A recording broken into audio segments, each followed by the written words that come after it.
Welcome back, viewers. It's your host Dano once again.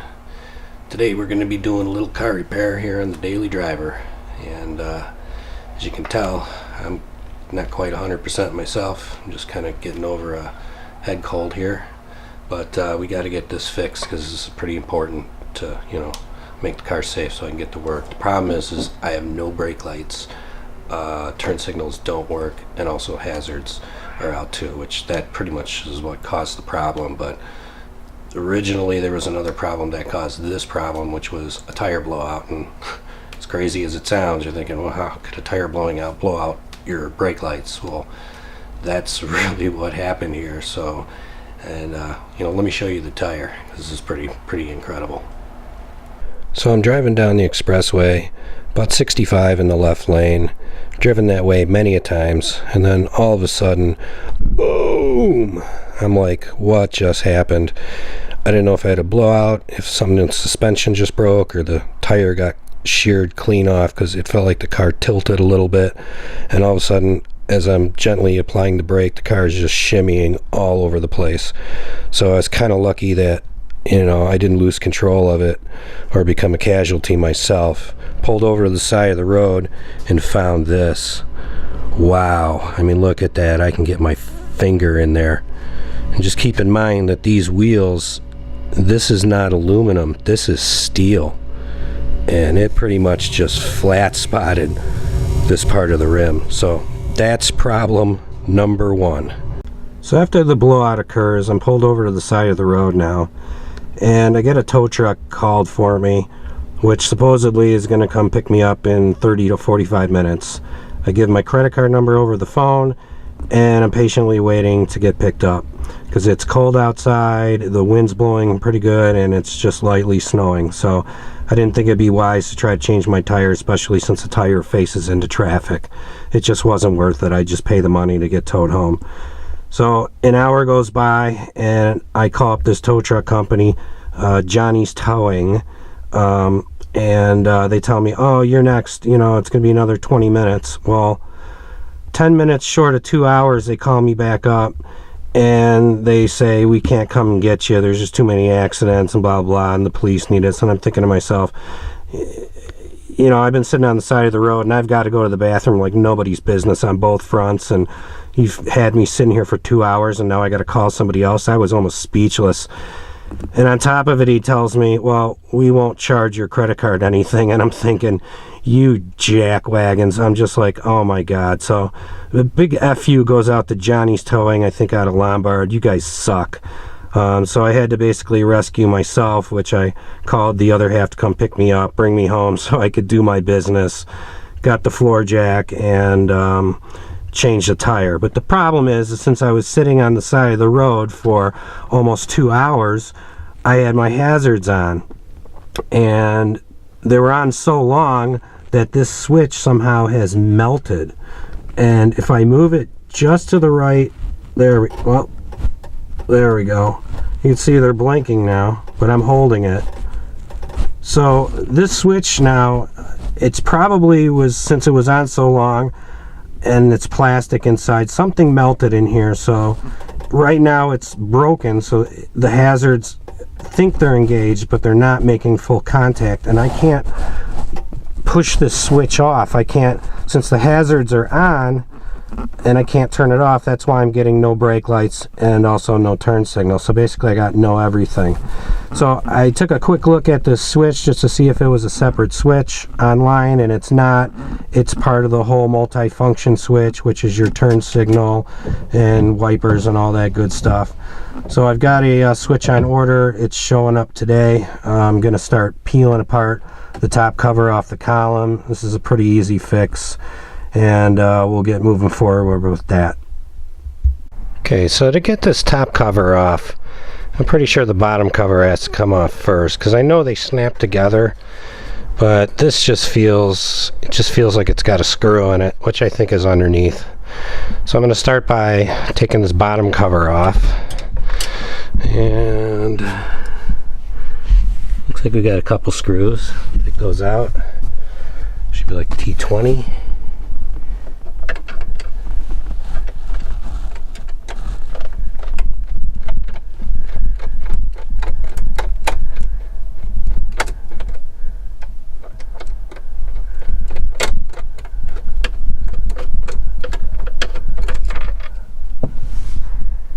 another one over here.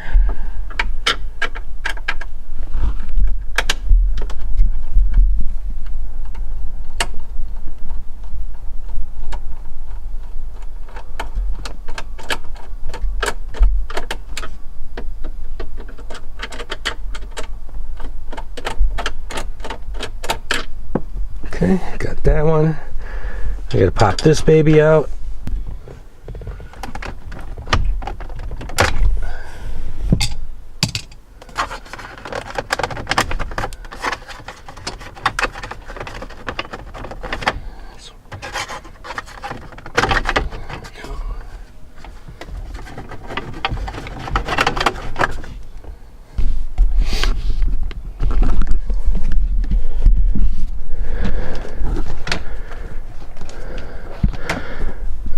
Now there's those clips in the back which you got to make sure unhook, this way you don't break those, because that's what the back part of it hangs on. So it looks like this side is pretty much loose.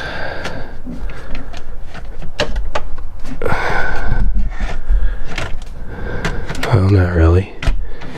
I can hold the freaking light. There we go. There we go, got that side loose. That side's loose. And then we'll make sure to unhook that little hook in the back too. And then this piece just pops off. So now we still got to get the top piece off, which, like I said, it feels like it's got a screw holding it, so I got to look from underneath and figure out where that screw is. Okay, so here's the bolt that holds the upper shroud.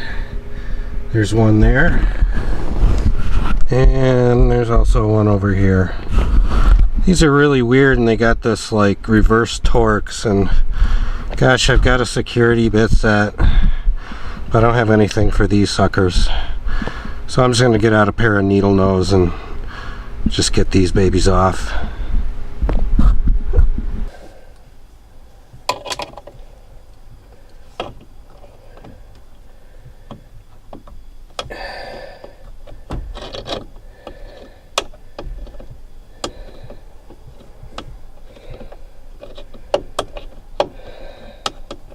Another little sleeve there I had to hold in place so I could get the bolt to back out, because the sleeve was just turning there for a second. I didn't even see it.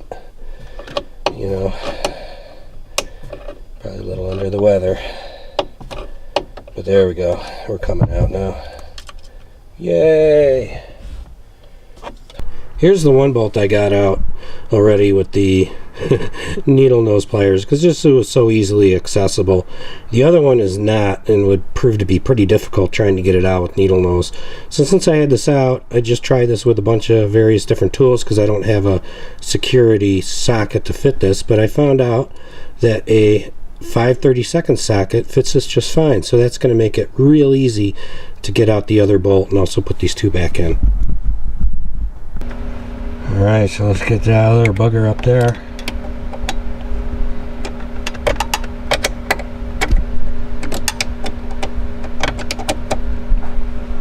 There we go, we're on it.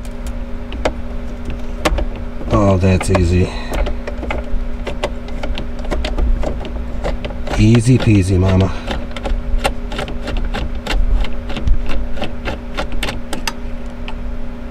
There we go. Also, too, this part of the ignition cover, which is just a cap, this is going to have to come off too, because it's going to be too difficult to try to slide this sideways. This really needs to come up and off. So we're going to go on the edge and just see if we can pry this baby off. There we go.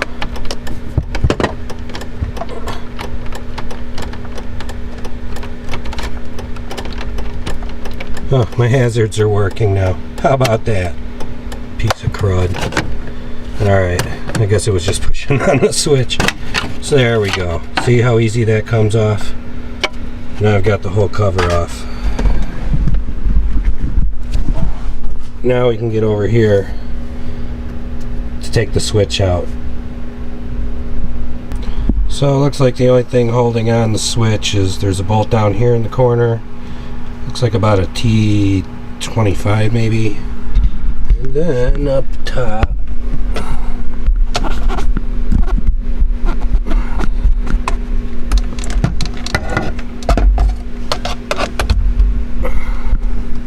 there's also one right here next to the switch, so we'll get those two cracked and that should release it.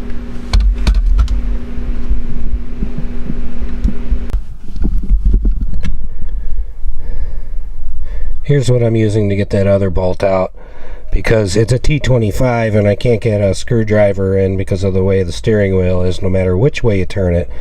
So I'm just using just a bit, and I'm applying a little pressure on it from the front side, and I'm using the wrench to do the turning work. So that's what's going to get this out. I just can't hold the camera and everything all at once because I'm already holding the one wrench. So I'm going to get that one out. This way it doesn't get stripped and it goes back in properly. Alright, so at the bottom and that top bolt out over there, we can just peel the switch away. That's the only thing holding it in.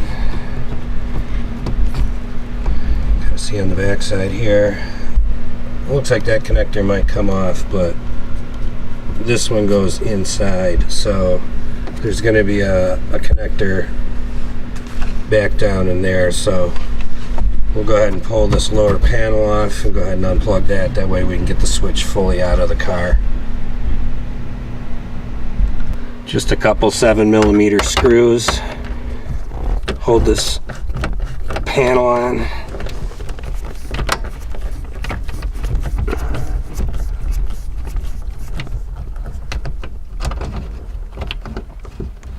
This one. One on the other side.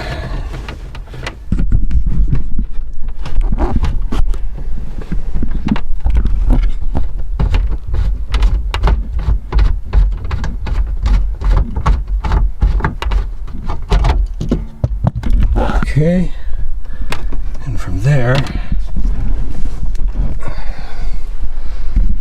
this panel is just going to snap off. Just kind of got to give it a yank.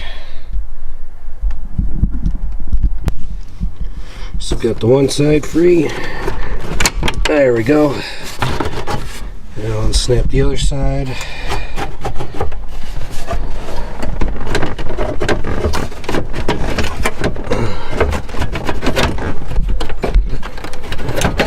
There we go.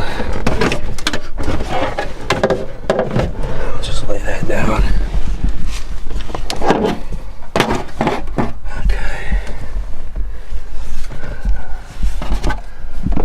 Wire tie we got to cut right there, and then we'll follow that down to wherever that goes. Might as well disconnect this panel to get it out of the way, make things easier for ourselves.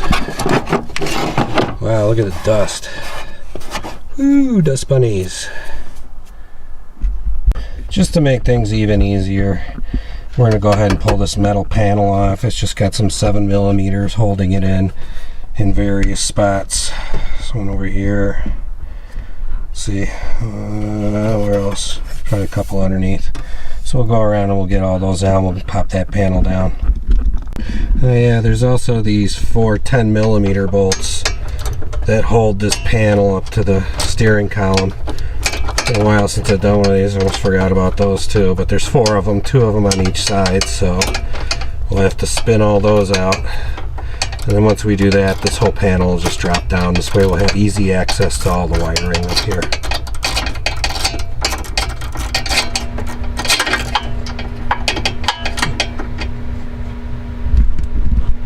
With that panel down, these are where the 4 bolts were. One here, and 2 more on the other sides. You can kind of see where they went up into the column up there. You have to use an extension with a 10mm to get those down. But now that that's down, now we've got free exposure here to all the wiring. This way we can just unplug the switch and get the old one out. And I've already cut some of the wire ties that held this down. There's a clip right here you got to undo. But this wiring here extends all the way down to the main connector block, which is why I got a 7mm in here. I'm just going to back that screw out, and I'm going to take that block off for easier access, because I got to get those plugs out Looks like the one on the bottom for sure, possibly the one on top too. Alright, now that I got this block connector unscrewed, I got to get these little side wings off of it, which it looks like there's a little release right here in the middle for them. There we go. That's one. Now I've got to remember the gray one goes where the yellow is. Okay, so that's one. They can only slide in one way, it looks like. Let's get that other one off. You're gonna be a tricker, huh? Turn you around. Come on. There you are. There you use a little clip.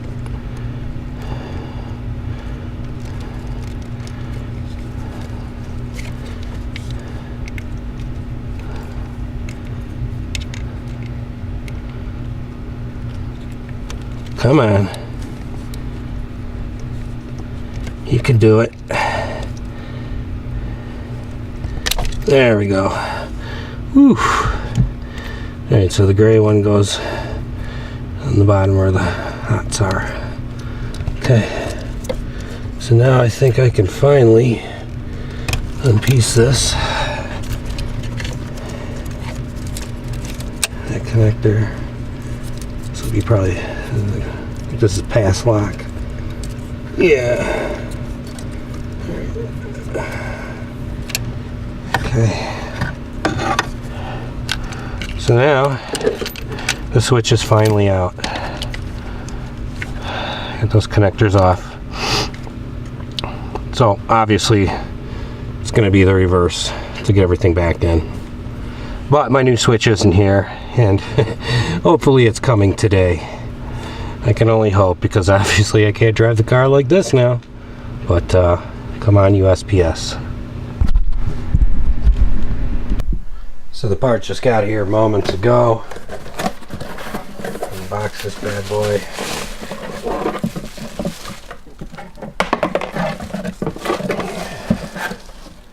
Yep. It pretty much looks like the exact thing. Ordered this on eBay. I think this was about 70 bucks to the door. Parts stores had some AC Delco ones for like $2.50.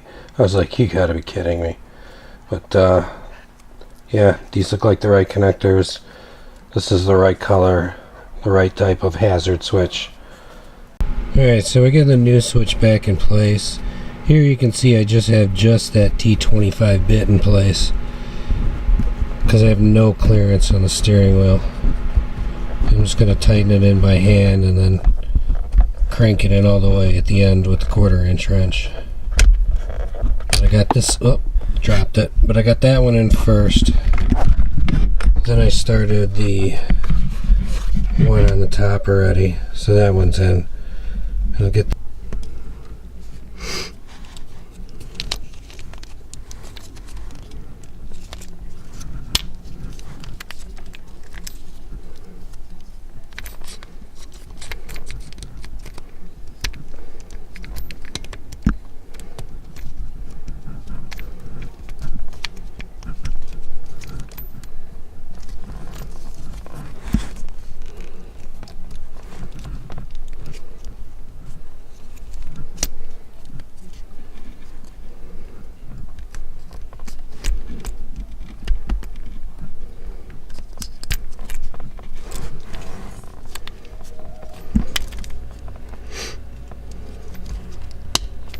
there we go.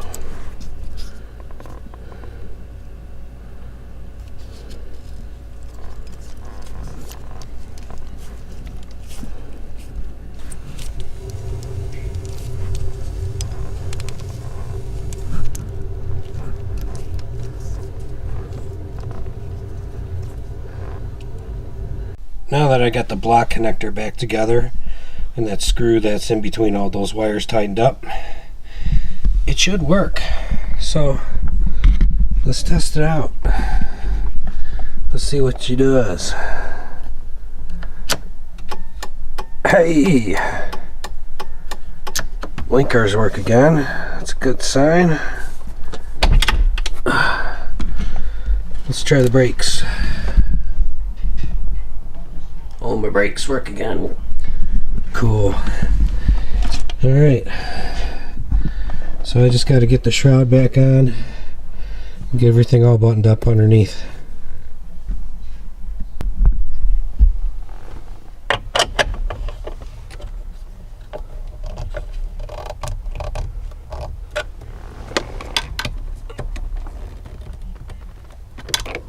Just want to make sure those little hooks in the back, those are engaged before I snap up the bottom cover.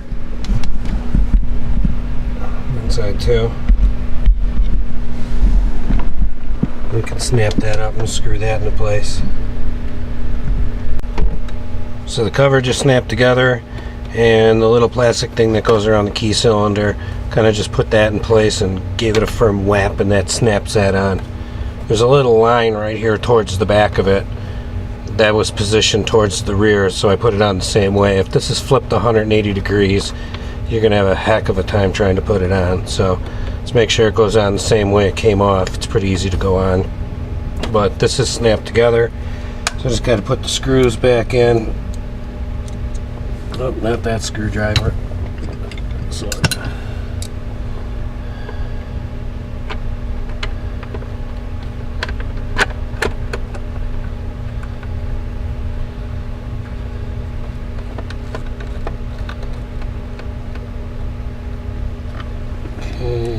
this one will work here.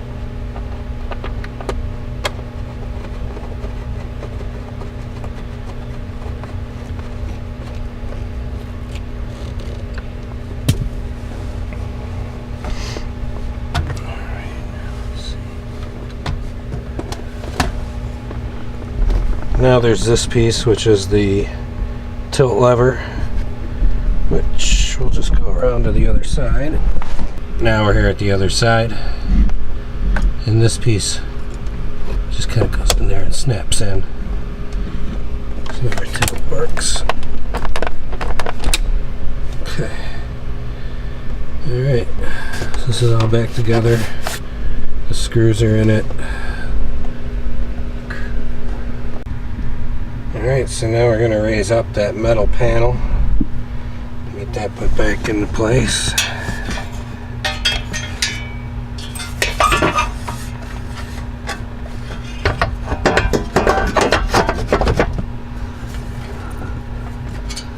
Use one of the 7 mils to just temporarily hold it. And in that corner, over in the other.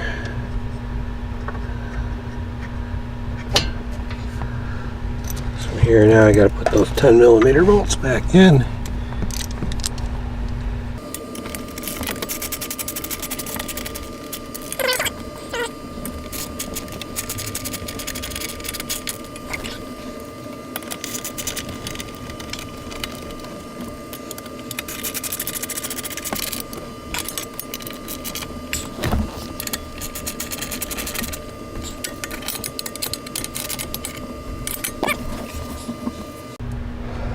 I can tighten the 7mm bolt over here.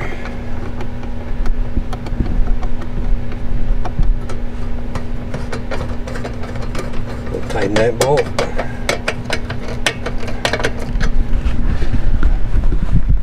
Back over to the other side.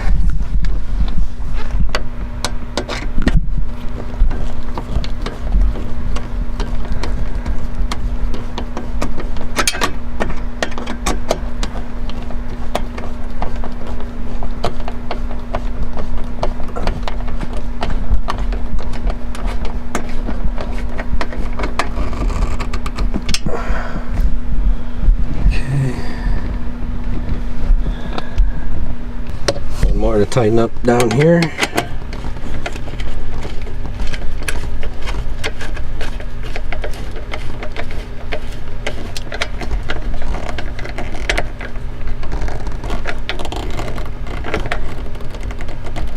There we go.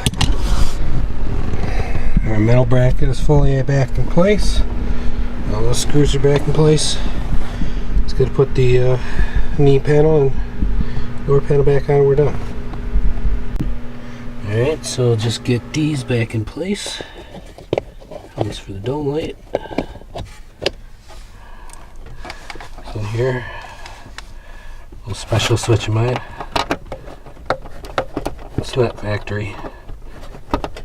It looks like a little trunk pop.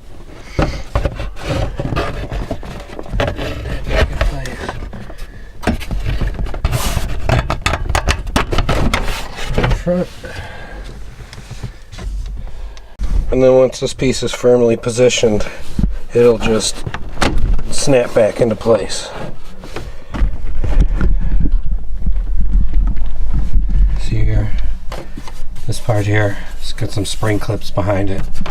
This is all already snapped back in. It's got to do the bottom 2 bolts underneath, and that's a wrap.